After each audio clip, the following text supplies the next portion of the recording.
So one day when he had the cancer of the throat, and he was shifted to Kashipur.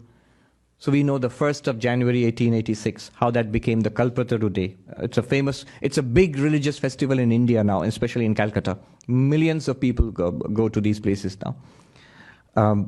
So in Kashipur, Sri Ramakrishna was there, suffering from throat cancer. The same year he would pass away a few months later. That day he was feeling well, 1st January. He comes downstairs and walks down with the company of devotees. Girish Ghosh is there. So Sri Ramakrishna sees him and he says, well, Girish, what have you seen in this? That you go around saying all such things, things like that. He's an incarnation of God. Girish Ghosh, overcome with emotion, with a choking voice, bows down, falls at his feet, and he says, he whose glory Vyasa and Valmiki, the composers of Ramayana and Mahabharata and the Puranas, they could not describe your glories. What can I say? That means you are the Lord himself. You are the incarnation, avatar of the Lord. Sri Ramakrishna, hearing this, goes into ecstasy and he blesses Girish Ghosh. May you be illumined. Chaitanya Hok. What else shall I say to you? May you be illumined. And at his touch and his blessing, the people who were around him, they started experiencing deep spiritual states. The form of God they had been worshipping, Ishtadevata, which years and years they have been meditating upon, they have a vision of God in the way they wanted to see God. Some go into deep meditation, into samadhi. Some stand there with tears pouring down their cheeks.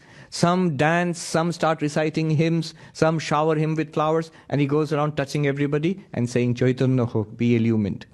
And some start shouting, come, come, whoever you are nearby. So later this was called Kalpataru, the wish-fulfilling tree. But the trigger was Girish Ghosh. People who were interviewed later, what did you see? And they gave these extraordinary descriptions. Vaikuntanath Sanyal, many decades later, he says, that day when Sri Ramakrishna touched me and said, may you be illumined, I saw Sri Ramakrishna himself from the sky to the earth. Everywhere I saw the blissful smiling form of Sri Ramakrishna.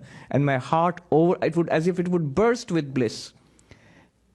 He said it lasted 3 days, day and night, and till he said that I got scared. How will my business go on? How will I take care of my family? And a kind of holy terror seized him. He rushed to his shrine. The picture of Sri Ramakrishna was there. And Sri Ramakrishna was living at that time. It was just 3 days after the Kalpataru. And in the shrine he said, what you have given, please take it back. Immediately that experience went away. And Vaikuntanath Sanyal, decades later, he says, why did I pray that?